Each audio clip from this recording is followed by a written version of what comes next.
I'm Denise. She's a non-fiction editor, and I'm Louise. She's a fiction editor. And together, we're the Editing Podcast.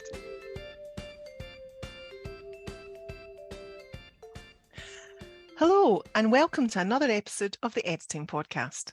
So this week, we're talking about something that's on a lot of editors and proofreaders' minds, and that's generative AI, specifically text generative AI, and the impact it could have on our businesses. Yeah, that's right. So right off the bat, we'll say that this isn't going to be a deep dive that gives you all the answers about whether text generative AI is a good thing or a bad thing. Instead, we're going to chat about some of the ways we think editors can use it as a business tool, one that increases productivity and reduces stress. Yeah. Now, we're well aware that there are some major and very serious concerns about it that must be part of the bigger picture. And one of our colleagues, Lisa Cordaro, has written an excellent blog post about those. Yeah, that really is worth a read. It's called ChatGPT, AI chatbots, and why you need to be worried about them. And we'll pop a link in the show notes. Great. So let's talk first about what text generative AI actually is. Now, a little birdie told me that you've already asked ChatGPT to help us out on this front. I did. I did indeed. But you know what? What it spouted was, frankly, pretty techie. You know when the words make sense, but they kind of don't at the same time? That was kind of what happened here. So I asked ChatGPT to do it again, but this time in plain English. So do you want to know what it said? Yeah, straight from the horse's mouth, eh? Yeah. So it says text generative AI is a type of technology that can create new written content. It learns from large amounts of existing text to understand patterns and structures. By using these patterns, it can generate new sentences and paragraphs that are similar to what it has learned. This technology has many uses, such as writing articles or helping people be creative. However, we need to be careful with how it's used because it can also be used to create fake or misleading information. Like that, especially the caveat at the end. Yeah. And that's really, it's actually a really great example of the first way in which editors can use it as a business tool to help understanding.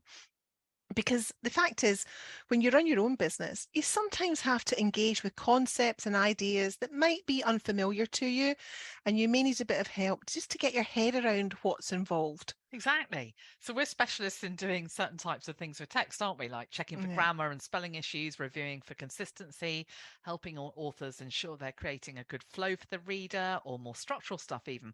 But we're still business owners, and some of that means engaging with ideas that are outside our comfort zone, like I did when I first put it into ChatGPT, and it talked about things like recurrent neural networks and transformer architectures.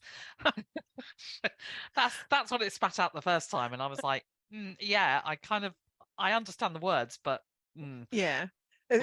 Plain English edit of that was definitely needed. Yeah. But it's interesting, isn't it? It's kind of like sitting next to a colleague and asking them to explain something. Yeah. And when you don't quite get it, you might ask for them to simplify it a bit more for you. But I suppose as freelancers in particular, we don't always have someone in the room to ask because we often work in isolation.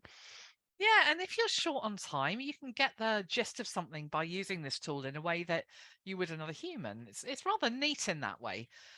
So so let's focus on another area that's a drum that we like to beat.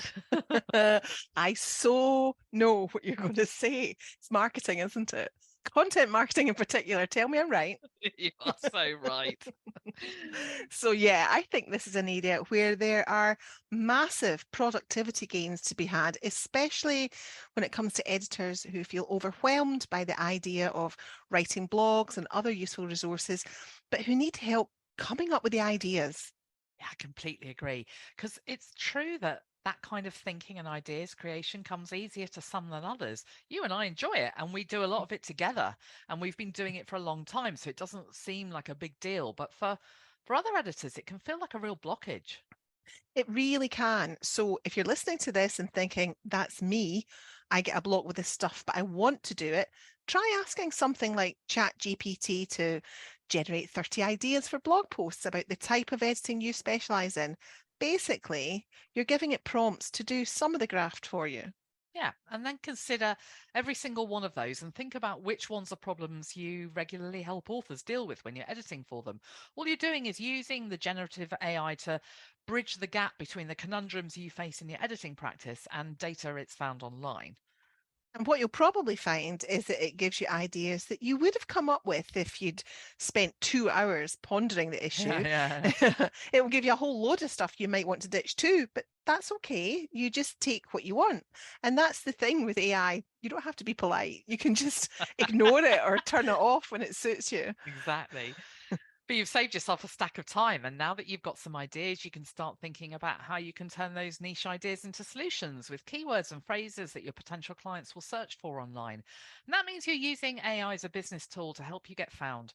Plus, the time you've saved coming up with ideas can be used on the writing Yeah. So, or okay, something else. yeah. But let's talk about that, the writing, I mean, and how far we go with it. So I like to write, but you love to write. But some editors hate writing and really struggle with the blank page under the title. And I think there's help on offer here. So another way we can think about using text generative AI is as a sort of scope and sequencer, because I know what a blank page feels like. I Mm. need something to get me in the groove. Otherwise, I can stare at it for hours too.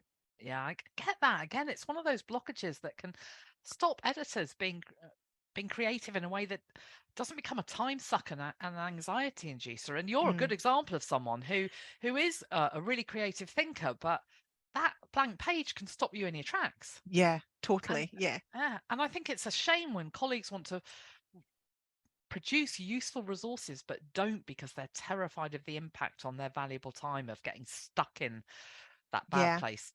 Yeah, and they don't have somebody like you and I are lucky to, we sort of can bounce ideas off each other, and Yeah, I'll talk at you and you'll do the writing bit while I do the chatty bit with the ideas and yeah, things. yeah. And I suppose if you don't have someone like that to work in that way with, then this is a good option for you I'm to. basically your C3PO, aren't I? I basically am. Yeah, I do a wee bit of it, just power me down and stand me in the corner at night. Yeah. No, I was thinking I'm like the AI. You know, you're coming up with all the creativity, and I'm there going, put it into some words on a page. You can be Luke or Leia. Oh, do you think so? Yeah, I don't I'll think be I the will. robot. Okay, I'll take your word for it. But anyway, back to the program. So, Yeah. so yeah, but using text generative AI is now one of our friends and colleagues described it as handling my mental load so I don't have to. Mm. And she went on to say, and I'm quoting directly from her, let's keep it busy with the stuff that saps our creative energy so we can make more room for our own art. And I thought that was a really lovely way of putting it. I absolutely love that too, how she framed that. So Mm. basically, what we're saying is use AI to help you with the bits of marketing that are actually getting in the way of progress and, in effect, stopping you from promoting your business. And so in this case, you could use ChatGPT to create an outline of a blog post on a particular issue. And that means you've got your titles and your main headings, which means you can focus on fleshing those out and bringing them to life with your own voice. You're speeding up the baseline writing process so you have more time to personalize and tweak so that it's you on the page. I think that's the big difference, certainly in terms of the ethics of using AI. It's taking the time and making the effort to do the thinking for that fleshed out stuff that you just mentioned. Mm. We're not saying ask ChatGPT to write your blog post. We're saying use it to get going to help you with ideas and structure. Definitely. Use it to help you gain confidence in and Mm. enjoyment from creating marketing content. The thing is, at the moment, text generative AI isn't good enough to mimic your brand voice, is it? I mean, Oh, and yeah, actually, you really don't want your blog post to read like Wikipedia entries.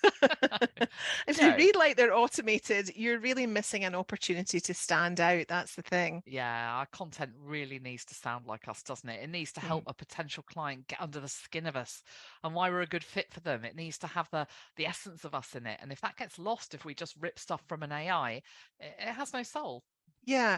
And when you think about how really effective strong branding is all about the emotional and creative intelligence behind the words on a page or a screen, it's really important to make sure that we, not an AI, do that bit of the work. Yeah, yeah, yeah.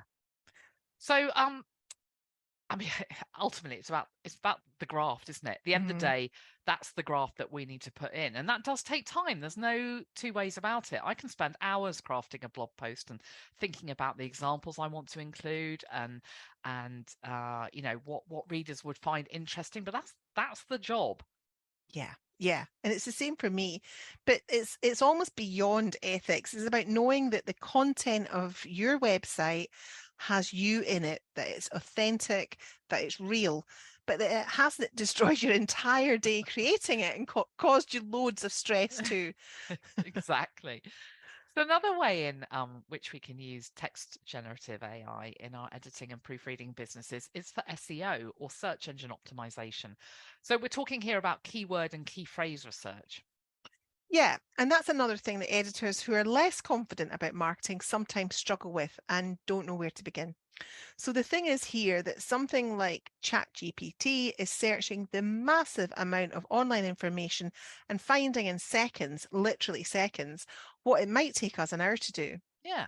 So try this. Ask it to generate good keywords for the kind of editing you specialize in, and see what it comes up with, or even sort of niche aspects of the kind of editing you're working on. So it'll give you lots of ideas that you've already used on your website, but perhaps there will be some that you've missed and that you can consider for blog post ideas or social media posts. Yeah, so our final tip is using text generative AI to help you create compelling calls to action. So Louise and I have probably lost count of the number of times that we've heard professional marketers advise against using calls to action that say things like click here, subscribe now, or contact. Yeah, that's a really good one. So there's a Yeah. whole science behind this, but the gist of it is that when you use calls to action on buttons and in linked text on your website, you're more likely to get people to do what you want them to do when you include a benefit. I Yeah. mean, I know my own website is not perfect in No, that no, regard, but but it's a work in progress, isn't it? yes, We yes. all, nobody's perfect, Louise, not even you. Yeah. You are. Oh, no, most definitely not. Anyway, crafting that kind of message concisely isn't this something that many editors feel confident about doing? So why not let the AI have a crack at it? Again, you don't need to worry about being polite. If you don't like what you see, you just ignore it, or you refine the instruction to the AI. Yeah, just that's right. I mean, just see what it comes up with, and maybe it'll give you some ideas if nothing else. Maybe you'll tweak what it suggested, but you're saving time by getting the AI to do the headachy stuff, and that means you can spend more hours of your day editing or relaxing or planning what's for dinner. Yeah, yeah. Barbecue chicken loaded fries with avocado salsa tonight, just Yeah, in well, case just in case you're interested. and actually that reminds me of that of the colleague we mentioned earlier who'd written that poster about sort of, you know, letting it do the work for you. She also in that comment made she got a recipe plan for the week, didn't she? She Yeah, used she it did to a do meal that. planning. Yeah, Yeah. yeah, Yeah, but she did say it was a bit dodgy. It kept forgetting getting quantities wrong. I think it yeah. suggested a dozen bananas or something for Okay, two so maybe people. the Yeah. meal plan, but not the actual recipes itself. Yeah, yeah, bit of tweaking needed there, I think. But Hmm. yeah, it's those sort of things that, that can make lift the mental load in certainly some aspects of our lives, can't it? Yeah, definitely. So there you go. 5 ways to use text generative AI for your editing business. The thing is, it's not going to go away, and humanity is only just starting to scratch the surface of the benefits and the hazards around this technology. But what we do know is that freelance editors and proofreaders have to make every hour of their day count. That's right. And not just on our work, but on what we have to do in order to get that work. And the more productive we can be when it comes to that business management stuff, the better. As always, though, we need to see the full picture. So do check out Lisa's blog post because everything generated by an AI tool needs checking. Absolutely. Especially if it spits out so-called facts during your research. None of us should ever assume that the content generated is true or real. So do take care and use it mindfully, very mindfully. Yep, and as a tool, not a crutch. So that's it for this week. Thank you so much for listening again. If you'd like to help support the Editing Podcast, we've got a couple of options for you. And the first is that you can tip us. Head over to the editingpodcast.captivate.fm/support and make a one-off donation of your choosing. Yeah, or you can join our Patreon community for only £3 a month at patreon.com/editing podcast. All our patrons get exclusive access to a huge batch of transcripts. And both the links are in the show notes. In the meantime, she's been Louise. And she's been Denise. Join us again next time. Bye. Bye.